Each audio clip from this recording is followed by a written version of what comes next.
Saint-Esprit. Amen. Grande joie d'être là avec toi en ce dimanche des Rameaux. Nous sommes le 24 mars et nous entrons dans la semaine sainte. Et nous allons célébrer la procession des Rameaux et après, et aussi la Sainte Messe en ce dimanche. Mais je voudrais aussi lire l'évangile de Marc qui nous montre l'entrée de Jésus à Jérusalem. Marc chapitre 11 à partir du verset 1er. Quand ils approchent de Jérusalem en vue de Bethphagée et de Béthanie, près du mont des Oliviers, il envoie 2 de ses disciples en leur disant « Allez au village qui est en face de vous, et aussitôt en y pénétrant, vous trouverez à la tâche un anneau que personne au monde n'a encore monté. Détachez-le et amenez-le. Et si quelqu'un vous dit « Que faites-vous là ?» dites « Le Seigneur en a besoin. » Et aussitôt, il va le renvoyer ici. Ils partirent et trouvèrent un anneau à la tâche près d'une porte dehors sur la rue. Et ils le détachèrent. Quelques-uns de ceux qui se tenaient là leur dirent « Qu'avez-vous à détacher cet anneau ?» Ils dirent comme Jésus leur avait dit, et on les laissa faire. Ils amenèrent l'anneau à Jésus, ils mettent sur lui leur manteau, et il s'assit dessus. Et beaucoup de gens étendirent leurs manteaux sur le chemin, d'autres des jonchés de verdure qu'ils coupaient dans les champs. Et ceux qui marchaient devant et ceux qui suivaient criaient « Hosanna, béni soit celui qui vient au nom du Seigneur. Béni soit le royaume qui vient de notre Père David. Hosanna au plus haut des cieux. » Il entra à Jérusalem dans le temple, et après avoir tout regardé autour de lui, comme il était déjà tard, il sortit pour aller à Béthanie avec les 12. Ça veut dire que cet évangile montre l'entrée de Jésus avec Jérusalem, avec beaucoup de joie, les acclamations, Hosanna au fils de David, les rameaux, le manteau. C'est une grande joie. Mais faites attention que Jésus ne perd pas de temps avec ces choses-là. Qu'est-ce que Jésus fait? Il entre dans le temple, va regarder tout. Après avoir tout regardé autour de lui, Jésus sortit pour aller à Béthanie avec les 12. Pourquoi Jésus entre dans le temple et regarde tout? Jésus regarde le temple parce que le temple, c'est le lieu du sacrifice. Jésus, en contemplant une semaine avant le temple, il dit « Bientôt, ça sera mon tour à moi de me sacrifier comme les agneaux, comme les animaux qui sont là, offerts dans le temple. » Jésus regarde en disant dedans de lui certainement « Mais voici, ô Père, que je viens pour faire ta volonté, pour offrir ma vie en sacrifice pour le salut du monde. » Voilà, de la joie, nous entrons déjà dans le mystère du sacrifice. Et après, la première lecture d'aujourd'hui, c'est Ésaïe chapitre 50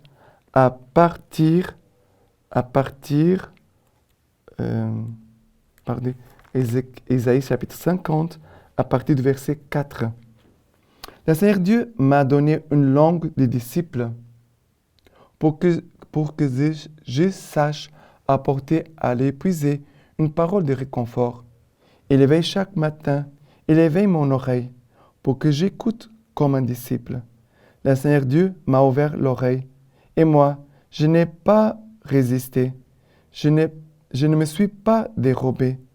J'ai tendu le dos à ceux qui me frappaient et les joues à ceux qui m'arrachaient la barbe. Je n'ai pas soustrait ma face aux outrages et aux crachats. Le Seigneur Dieu va me venir en aide. C'est pourquoi je ne me suis pas laissé abattre. C'est pourquoi j'ai rendu mon visage dur comme la pierre. Ici, le visage dur comme la pierre, c'est la décision ferme comme la pierre. C'est cela qui est ici déjà le troisième chant du serviteur souffrant. ici dans le livre d'Ésaïe, qui nous parle de Jésus qui vraiment va, avec décision, avec fermeté, offrir sa vie pour nous en sacrifice. Mais nous devons demander au Seigneur cette force, cette fermeté aussi pour nos vies. Nous devons poursuivre Jésus-Christ, pour le suivre, vraiment. Et c'est beau parce qu'ici, Jésus, c'est Isaïe, mais je vois la voix de Jésus ici, qui dit, le Seigneur m'a ouvert l'oreille pour que je puisse écouter comme un disciple. Il éveille chaque matin, il éveille mon oreille pour que j'écoute comme un disciple. Pour suivre Jésus, il faut être un disciple qui écoute sa voix. Parce qu'on va passer par des moments de croix. On va passer par des moments de croix dans notre vie. Et pour pouvoir passer par la croix et aller au-delà de la croix, ça veut dire entrer dans la résurrection, il faut suivre comme un disciple et avoir cette dureté, ça veut dire cette décision ferme comme le rocher. Et il dit, je ne me suis pas dérobé de la passion, des souffrances. Et je n'ai pas soustrait ma face aux outrages et au crachat, et les joues à ceux qui m'arrachaient la barbe. J'ai tendu le dos à ceux qui me frappaient. Voilà, l'offrande de Jésus dans sa passion, c'est une offrande remplie d'amour. Tout ce que Jésus fait, même son sacrifice, il est rempli d'amour. Et la conviction, c'est cela. De passer de ce que parfois ça peut être un peu extérieur, les sacrifices, même nos souffrances, qui sont offertes au Seigneur, mais qui sont remplies d'amour. Non pas seulement pour Jésus, mais aussi pour le salut des âmes. D'accord? Et le psaume d'aujourd'hui, c'est le psaume 22. Le psaume 22, à partir du verset 8. Tous ceux qui m'ont volé me bafouent. Leur bouche ricane, ils hochent la tête. Qu'ils s'en remettent au Seigneur, qu'il le délivre, qu'il le libère, puisqu'il l'aime. Après le verset 17. Des chiens nombreux me cernent, une bande de vauriens m'entoure, comme pour déchiqueter mes mains et mes pieds. Je peux compter tous mes os. Les gens me voulaient. Ils me regardent et partagent entre eux mes habits et tirent au sort mon vêtement. Mais toi, Seigneur, ne sois pas loin. Ô ma force, viens vite à mon aide. Et après le verset 22. 22c. J'annoncerai ton nom à mes frères. En pleine assemblée, je te louerai. Vous qui craignez le Seigneur, louez-le. Toute la race de Jacob, glorifiez-le. Redoutez-le, toute la race d'Israël. Mais ici, le verset 17 jusqu'au verset 20 parle beaucoup aussi du mystère de la souffrance. La souffrance du Christ, faites attention, ce n'est pas seulement la souffrance extérieure. Souvent, les gens s'attachent beaucoup à l'extérieur. Mais la souffrance de Jésus, la plus profonde et la souffrance, on pourrait dire, la plus dure, c'est la souffrance intérieure. De voir les âmes qui se perdent, les âmes qui n'accueillent pas son pardon, son salut, qui n'accueillent pas vraiment l'amour du Christ. C'est cette souffrance-là qui est la plus dure pour Jésus-Christ. Même s'il y a une souffrance terrible au niveau physique. Mais la souffrance la plus grande en Jésus-Christ, c'est la souffrance de son âme. D'accord? Et ici, il dit, je peux compter tous mes os. Les gens me voient, ils me regardent. Ils partagent entre eux mes habits et tu ressors mon vêtement. Ici, c'est la souffrance extérieure.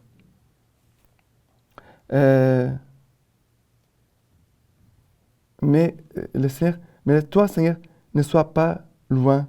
Oh ma force, viens vite à mon aide. Voilà. Ici, on pourrait dire, Jésus se confie entre les mains du Père, mystère aussi de la confiance absolue en Dieu, mais aussi de la souffrance du Christ, de voir les hommes qui n'ont pas accueilli l'amour de Dieu et son salut. Et les biens de Dieu. Dieu veut notre bien. Mais les hommes ont refusé les bienfaits de Dieu. La deuxième lecture d'aujourd'hui, c'est Philippiens chapitre 2, à partir du verset 6. Lui qui est de condition divine n'a pas revendiqué son droit d'être traité comme l'égal de Dieu, mais il s'est dépouillé, prenant la condition d'esclave, devenant semblable aux hommes et reconnu à son aspect comme un homme. Il s'est abaissé, devenant obéissant jusqu'à la mort sur une croix. C'est pourquoi Dieu l'a souverainement élevé, lui a conféré le nom qui est au-dessus de tout nom, afin qu'au nom de Jésus, tout genou fléchisse, dans les cieux, sur la terre et sous la terre, et que toute langue proclame que le Seigneur, c'est Jésus-Christ, à la gloire de Dieu le Père.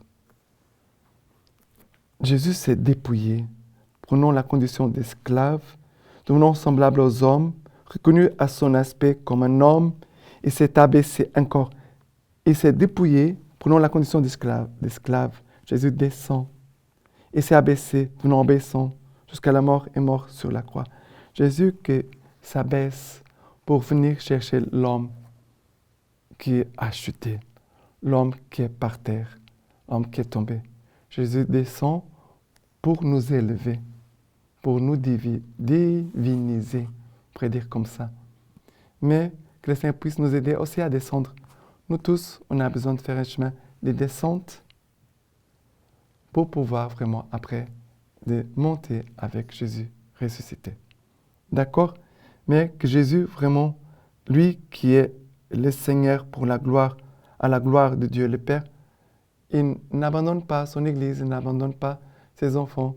Vraiment, qu'il puisse vraiment nous aider à chacun de nous à contempler pendant cette semaine, comme une semaine de retraite, nous puissions demander à l'Esprit Saint à ouvrir nos oreilles qui souvent sont bouchées, ouvrir nos yeux qui souvent sont aveugles, enlever tout ce qui dans notre esprit est bouché, comme dit Saint Paul, qui nous empêche de comprendre les choses de Dieu, que notre cœur, que souvent peut se fermer, que le Seigneur puisse ouvrir, à déchirer notre cœur, pour que le mystère de la passion, de la mort et de la résurrection de Christ puisse être gravé en nous. D'accord? Et maintenant, l'évangile d'aujourd'hui, c'est Marc chapitre 14, à partir du verset 1. On nous dit ceci. La Pâque et les Azymes allaient avoir lieu dans 2 jours. Et les grands prêtres et les scribes cherchaient comment arrêter Jésus par ruse pour le tuer. Car ils se disaient, pas en pleine fête, de peur qu'il n'y ait du tumulte parmi le peuple. Comme il se trouvait à Béthanie, chez Simon le lépreux, alors qu'il était à table, une femme vint avec un flacon d'albâtre contenant un nard pur de grand prix. Brisant le flacon, elle le lui versa sur la tête. Or, il y en eut qui s'indignèrent entre eux. À quoi bon ce gaspillage des parfums? Ces parfums pouvaient être vendus plus de 300 deniers et donnés aux pauvres. Et il la rudoyait. Mais Jésus dit, laissez-la, pourquoi la tracassez-vous? C'est une bonne œuvre qu'elle a accomplie sur moi. Les pauvres, en effet, vous les aurez toujours avec vous. Et quand vous les voudrez, vous pouvez leur faire du bien. Mais moi, vous ne m'aurez pas toujours. Elle a fait ce qui était en son pouvoir. D'avance, elle a parfumé mon corps pour l'ensevelissement. En vérité, je vous le dis, partout où sera proclamé l'Évangile, en monde entier, on redira aussi à sa mémoire ce qu'elle vient de faire. Judas Iscariote, l'un des 12, s'en alla auprès des grands prêtres pour le leur livrer. À cette nouvelle, ils se réjouirent et ils promirent de lui donner de l'argent, et ils cherchaient une occasion favorable pour le livrer. Les premiers jours des Azimes, où l'on émolait la Pâque, ses disciples lui disent « Où veux-tu que nous allions faire les préparatifs pour que tu manges la Pâque ?» Il envoie alors 2 de ses disciples en leur disant « Allez à la ville, vous rencontrerez un homme portant une cruche d'eau, suivez-le, et là où il entrera, dites au propriétaire, le maître te fait dire, où est ma salle où je pourrai manger la Pâque avec mes disciples? Il vous montrera à l'étage une grande pièce garnie de coussins, toute prête. Faites-y pour nous les préparatifs. Les disciples partirent et vinrent à la ville, et ils trouvèrent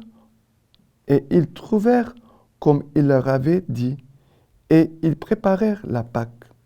Le soir venu, il arrive avec les 12, et tandis qu'ils étaient à table et qu'ils mangeaient, Jésus dit, en vérité, je vous le dis, l'un de vous me livrera un qui mange avec moi.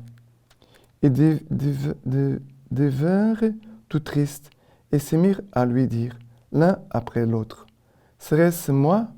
Il leur dit, c'est l'un des 12 qui plonge avec moi la main dans le même plat. Oui, le Fils de l'homme s'en va selon qu'il est écrit de lui. Mais malheur à cet homme-là, par qui le Fils de l'homme est livré. Mieux eût valu pour cet homme-là de ne pas naître. Et tandis qu'il mangeait, il prit du pain, le bénit, le rompit, et le leur donna en disant, « Prenez, ceci est mon corps. » Puis, prenant une coupe, il rendit grâce et la leur donna. Et ils en burent tous. Et il leur dit, « Ceci est mon sang, le sang de l'alliance, qui va être répandu pour une multitude. En vérité, je vous le dis, je ne boirai plus du produit de la vigne jusqu'au jour où je boirai le vin nouveau dans le royaume de Dieu. » Après le chant des psaumes, ils partirent pour le mont des Oliviers. Et Jésus leur dit, « Tous, vous allez succomber, car il est écrit, je frapperai le pasteur et les brebis seront dispersées. Mais après ma résurrection, je vous précéderai en Galilée. » Pierre lui dit, « Même si tous succombent, du moins pas moi. » Jésus lui dit, « En vérité, je te le dis, toi aujourd'hui, cette nuit même, avant que le coq chante 2 fois, tu m'auras renié 3 fois. » Mais lui reprenait de plus belle. « Sais-je mourir avec toi? Non, je ne te renierai pas. » Et tous disaient de même. Ils parviennent à un domaine du nom de Gethsémani. Et il dit à ses disciples, « Restez ici, tandis que je prierai. » Puis il prend avec lui Pierre, Jacques et Jean, et il commença à ressentir effroi et angoisse. Et il leur dit, « Mon âme en est triste à en mourir. Demeurez ici et veillez. » Étant allé un peu plus loin, il tombait à terre et il priait pour que, s'il était possible, cette heure passât loin de lui. Et il disait, « Abba Père, tout est possible. Éloigne de moi cette coupe.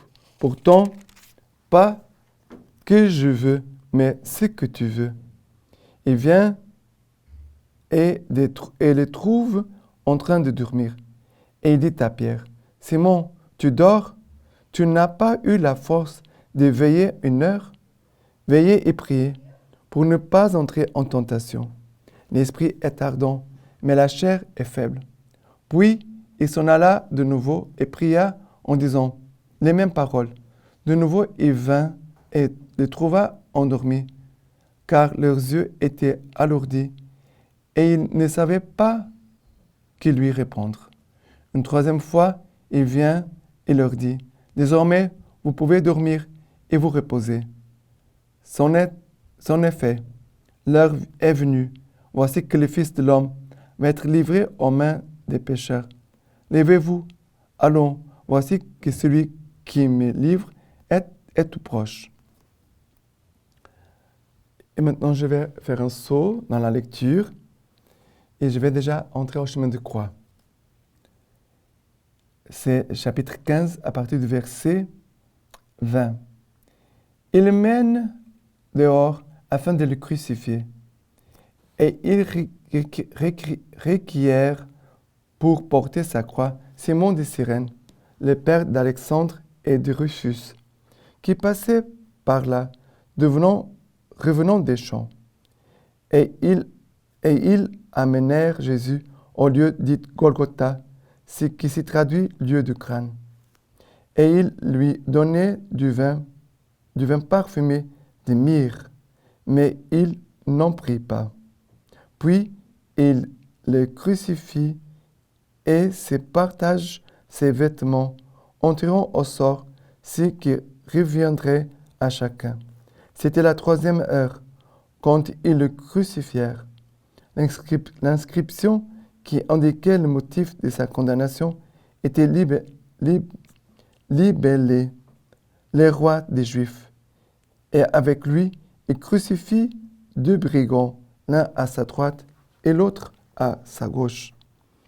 Les passants l'injuriaient en hochant la tête et disant « Hé, toi qui détruis le sanctuaire et le rebâtis en 3 jours, sauve-toi toi-même en descendant de la croix. » Pareillement, les grands prêtres se gaussaient entre eux avec les scribes et disaient « Il en a sauvé d'autres, et il ne peut se sauver lui-même. Que le Christ, le roi d'Israël, descende maintenant de la croix, pour que nous voyions et que nous croyions. » Même ceux qui étaient crucifiés avec lui l'outrageaient. Quand il fut la 6e heure, l'obscurité se fit sur la terre entière jusqu'à la 9e heure. Et à la 9e heure, Jésus clama un grand cri. « Eloi, Eloi, lema sabachthani » ce qui s'est traduit « Mon Dieu, pourquoi m'as-tu abandonné ?» Certains des assistants disaient, en l'entendant, « Voilà qu'il appelle Élie. » Quelqu'un courut tremper une éponge dans du vinaigre et, l'ayant mise au bout d'un roseau, il lui donnait à boire en disant, « Laissez, que nous voyions si Élie va venir les descendre. » Or, Jésus, jetant un grand cri, expira. Et le voile du sanctuaire se déchira en 2, du haut en bas. Voyant qu'il avait ainsi expiré, le centurion qui se tenait en face de lui s'écria, « Vraiment, cet homme était fils de Dieu. » Il y avait aussi des femmes qui regardaient à distance, entre autres Marie de Magdala, Marie mère de Jacques, le petit et de Josette, et Salomé, qui les suivaient et les servaient lorsqu'il était en Galilée. Beaucoup d'autres encore qui étaient montés avec lui à Jérusalem.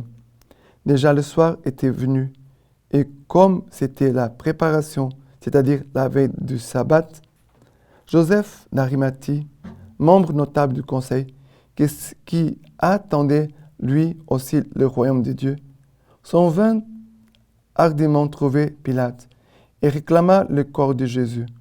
Pilate s'étonna qu'il fût déjà mort et ayant fait appeler le centurion, il lui demanda s'il était mort depuis longtemps. Informé par les centurions, il octroya le corps à Joseph.